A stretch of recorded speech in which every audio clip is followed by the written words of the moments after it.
We continue our reading of Turn Your Eyes Upon Jesus, an invitation to spend a year with your best friend, a daily devotional by author George R. Knight.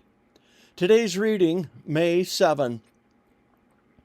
Small beginnings make a big difference.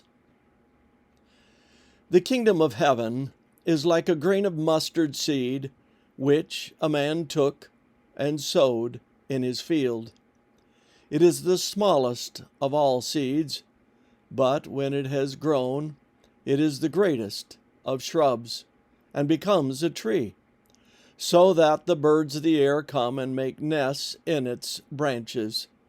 The kingdom of heaven is like leaven, which a woman took and hid in 3 measures of flour, till it was all leavened. Matthew 13:31-33. Have you ever felt insignificant?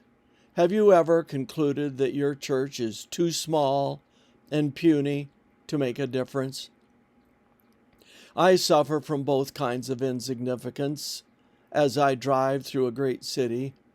It makes me wonder, what is the use in even trying? Christ's earliest disciples must have felt that way. The Jewish leadership must have helped them in their insecurity by pointing out what a motley little crew they were, unlearned peasants and fishermen.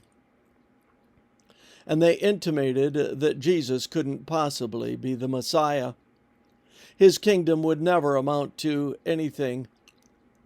By outward appearances, the Jews were right. It is in the face of all that smallness that Jesus gave the parable of the mustard seed. It wasn't actually the tiniest seed in Palestine, but it was the smallest one cultivated. Yet it became the largest of the cultivated shrubs, reaching a height of from 10 to 12 feet. That little beginnings can make a difference is the lesson of the mustard seed. They can change the world. Outwardly, the church of Jesus' day was miserably insignificant. Yet by the end of his life, Jesus was telling the disciples to take Christianity to all the world. Matthew 28:19-20. And they did, thereby illustrating the truth of the mustard seed. The lesson: we can make a difference. That's it. We can make a difference, both as a group and as individuals. Don't be put off by small beginnings, but put your heart and soul into God's work. It is by such dedication that Christ's message has spread to all corners of the earth. The parable of the leaven is also about kingdom growth, but this time in the hearts and lives of individuals.